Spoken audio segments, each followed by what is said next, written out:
alaikum dear students. Hope that all of you are good by the mercies of Almighty Allah. As we know that we are studying 8th class history and it's chapter number 3rd of your history. The name of the lesson is ruling the countryside. We have already discussed one topic from the same lesson.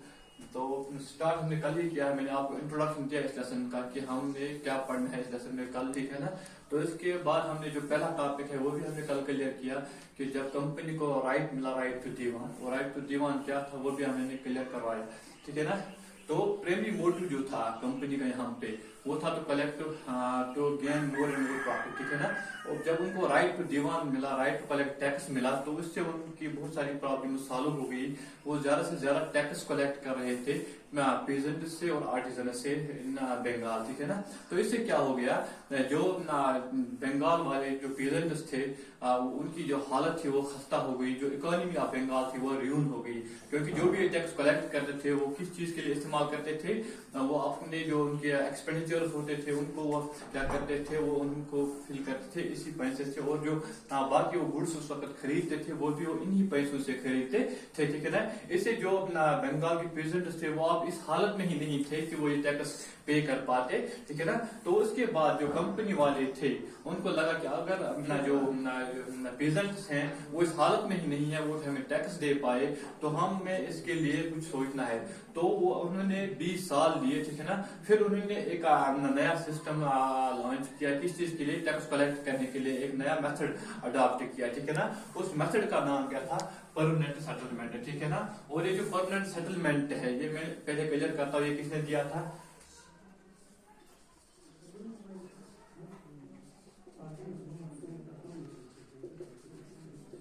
ये दिया था Charles Cornwallis, ठीक है ना. Charles Cornwallis ने ये permanent settlement जो था ये दिया था 1793 में, ठीक है ना. कब दिया था, ये दिया था उसने चार्ल्स कॉर्नवालिस ने 1793 में. और ये क्या था, ये परमानेंट सेटलमेंट ये एक मेथड था जिससे वो क्या करते थे, टैक्स कलेक्ट करते थे फ्रॉम द पीजेंट्स, ठीक है ना. अब हम देखेंगे परमानेंट सेटलमेंट था क्या, ठीक है ना.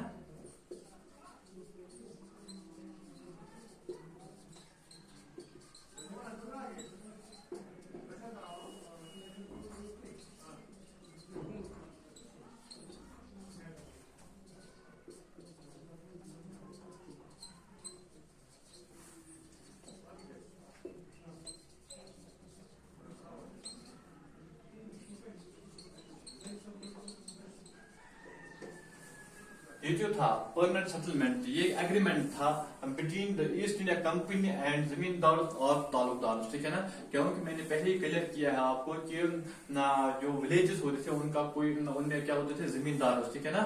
उनको क्या करते थे ईस्ट इंडिया कंपनी वाले अपने साथ मिला के रखते थे, क्योंकि उनको पता है इनकी ज्यादा इन्फ्लुएंस है गाँव में, इनका ज्यादा चलता है. इस तरह से तालुकदार एक किस्म का विलेज होता है, ठीक है ना, जिसका हेड में होता है उसको तालुकदार कहा जाता था.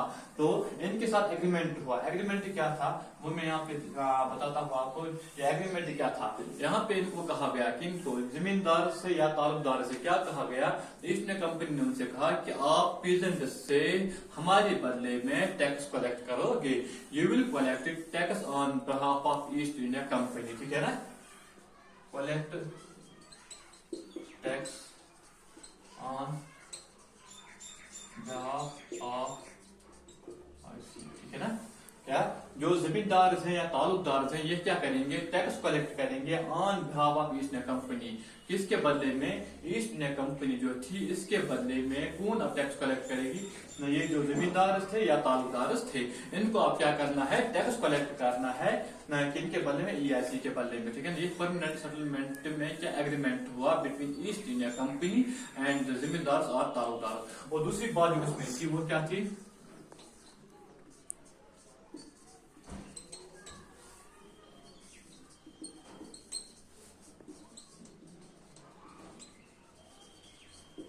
जो टैक्स था उसको फिक्स कर दिया गया परमानेंटली.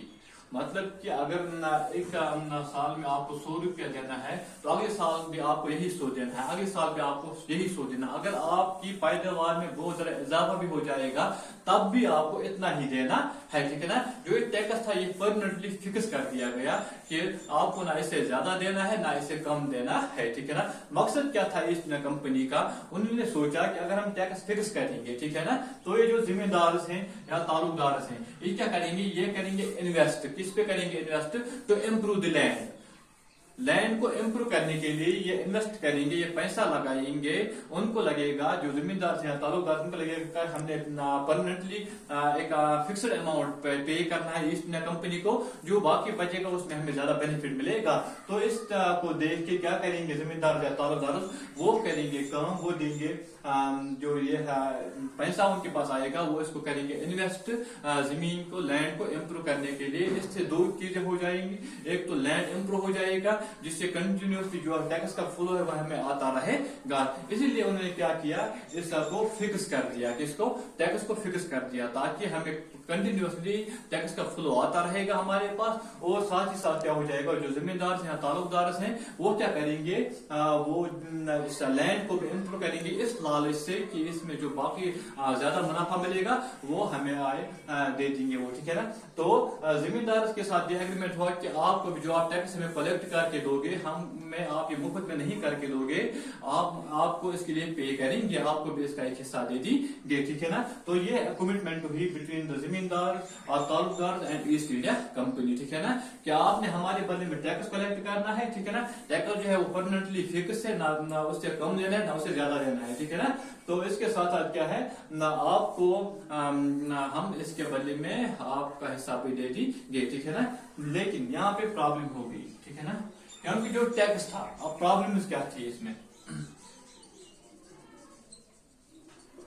प्रॉब्लम क्या हो गई कि ईस्ट इंडिया कंपनी जो थी वो एक साथ सब कुछ खाना चाहती थी। उनका मकसद था कि हमें सिर्फ प्रॉफिट मिलना चाहिए, ठीक है ना।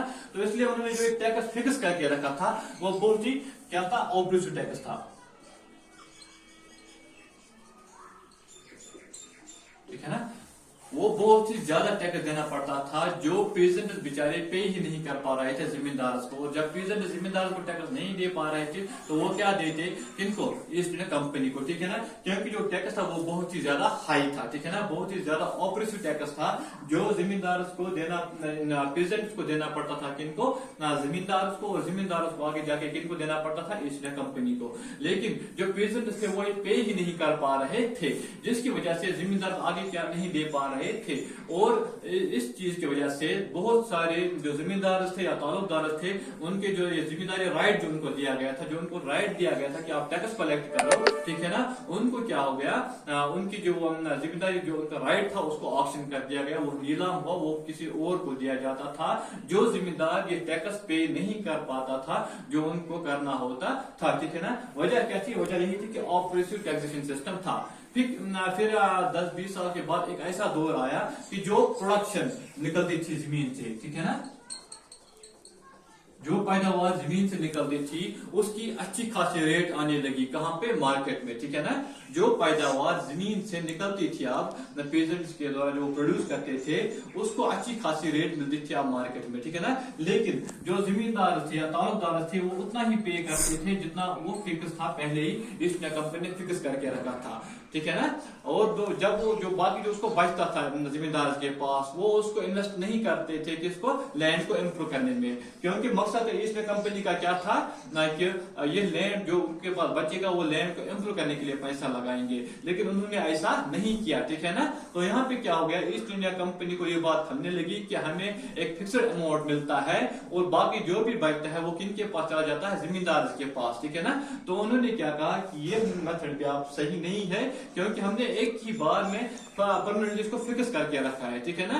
अब रेट्स जो है वो बढ़ गई ही मार्केट में, इनको अच्छा खासा पैसा आता है जिम्मेदारों को इस प्रोडक्शन के बेचने के बाद, ठीक है ना, लेकिन वो आज भी हमें उतना ही फिक्स्ड अमाउंट पे करते ही। अब हमने क्या करना है, हमने इसका अल्टरनेट ढूंढना है, ठीक ना। अब ये नहीं चलेगा, जो परमानेंट सेटलमेंट है अब ये नहीं चलेगा। अब हमें इसका अल्टरनेट ढूंढना है, इसका मुतबादिल ढूंढना है जिसमें हमें ज्यादा फायदा पहुंचेगा, क्योंकि मकसद सिर्फ इतना ही था इस कंपनी का कि हमें ज्यादा से ज्यादा फायदा पहुंचे। उसी के लिए उन्होंने क्या किया था, परमानेंट सेटलमेंट लाया था। ये नहीं कि उनको पीजेंट्स मतलब पीजेंट्स की हमदर्दी थी या जिम्मेदार की हमदर्दी थी, नो नॉट एट ऑल, ठीक है ना। उनका मकसद सिर्फ यही था कि हमें ज्यादा से ज्यादा पैसा मिले, ठीक है ना। जब उनको लगा कि अब पीजेंट्स जो है वो रियून हो गई, वो तबाह हो गई, अब वो हमें टैक्स भी पे नहीं कर पाएंगे, तब जाके उन्होंने लाया परमानेंट सेटलमेंट, ठीक है ना। परमानेंट सेटलमेंट भी इस तरह से दिया कि उसमें ऑपोजिट टैक्सेशन सिस्टम लाया, ठीक है ना।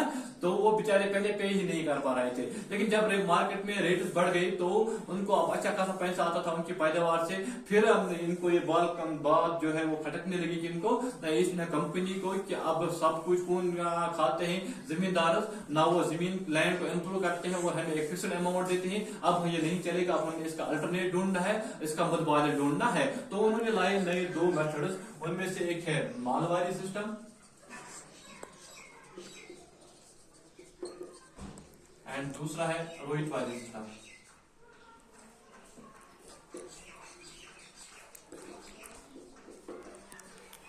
ये दो और मेथड्स उन्होंने लाए किस चीज के लिए, टू कलेक्ट टैक्स, क्योंकि उनको लगा अभी परमानेंट सेटलमेंट जो है ये खिलाफ है, अब इससे हमें ज्यादा फायदा नहीं पहुंचता है। तो उन्होंने इसका मुतबादिल ढूंढा और दो नए मेथड्स लाए, ठीक है ना, टैक्स कलेक्ट करने के लिए। One was Mahalwari system and second one was Ryotwari system. तो इन दो हम का कल डिस्कस करेंगे। आज बस हम इतना ही पढ़ेंगे, इस वक्त दीजिए इजाजत, खुदा हाफिज।